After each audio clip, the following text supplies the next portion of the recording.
Last Tuesday, a guy came up to me and said, "I like your hat." It was a President Trump 2020 hat. I thanked him, and then he gave me this coin.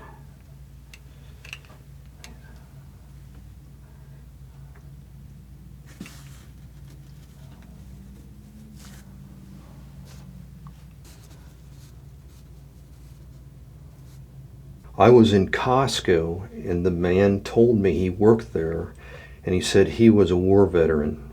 He went on to show me a pin of the American flag on his coat, and he said, last week, a big Costco executive from Chicago was down here, and when he saw my pin, he told me I can't wear my American flag pin while working here.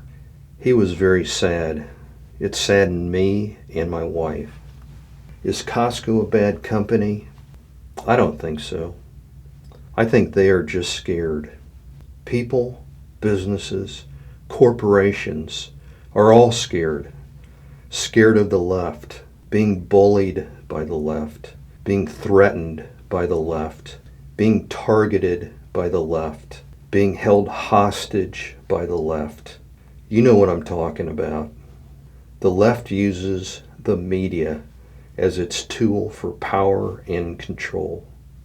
Did you ever notice that for decades the left has been drawing our attention away from the problems that they have created in many of our cities? Cities like Chicago, St. Louis, Baltimore, New Orleans, Oakland, Detroit, D.C. As the left has found its home in the Democratic Party, the left has infiltrated the city councils. Of Chicago's 50 city council members, 48 are Democrats, keeping its stranglehold on its people since 1931. The other cities I mentioned have similar corrupt, dominated Democratic city councils, laying their own cities to waste. They don't care about people, just power. Corrupt power. Everybody knows Detroit went bankrupt because of Democratic corruption. They don't care about the people, just power. To keep the oppression going, the left draws our attention away from their disasters they created and create out of thin air problems that don't even exist. Non-existent problems like climate change, creating hatred by pitting people against other people and classes against other classes. Hatred that never existed. The left are creators of false problems while ignoring the real problems the left caused in our corrupt cities. Here's a fun fact. The previous administration put more than 10 million people on food stamps. Under the Trump administration, 7 million people were taken off of food stamps, plus 10 million people taken off of welfare. Now, who is not happy about that? Think about it. 10 million fathers, mothers, proudly putting food on the table for themselves and their children. What a self-worth builder. What a pride builder. The Trump administration builds up self-worth.